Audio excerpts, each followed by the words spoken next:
Hi everyone, my name is Jeff and I'm a senior trainer here at Strengthen You, and I will be talking to you about how to grip equipment properly and wrist positioning.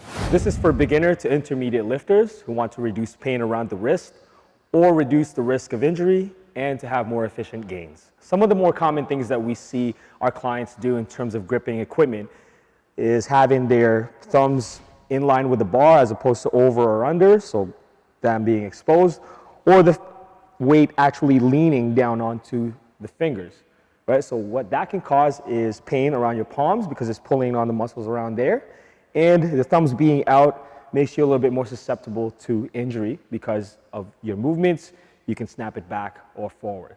Another issue is when you grip the actual equipment too hard that you're feeling it more around your forearms because you're gripping so hard instead of actually isolating the muscle that you're trying to exercise. So the best way to do it is to have your palms actually around the equipment.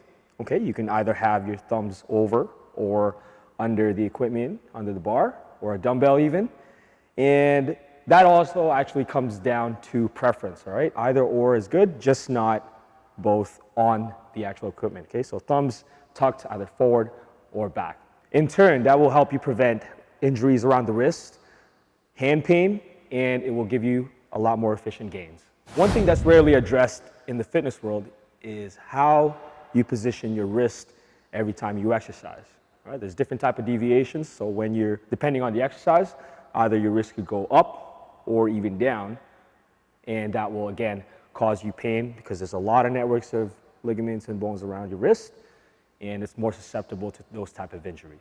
One common thing we see, especially with beginners, is that their wrists actually tuck in every time they do rowing motions. One common example is the TRX row, extending, and then on their way up, they start curling in, giving them the illusion that it's picking them up better, but that actually takes away from your back being isolated and will exhaust your forearms a lot sooner. Another common deviation of the wrist is when people curl.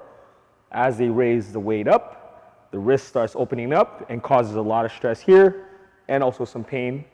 All right, the best way to fix that is to always be conscious of lining up the knuckles, the wrist, and the elbow.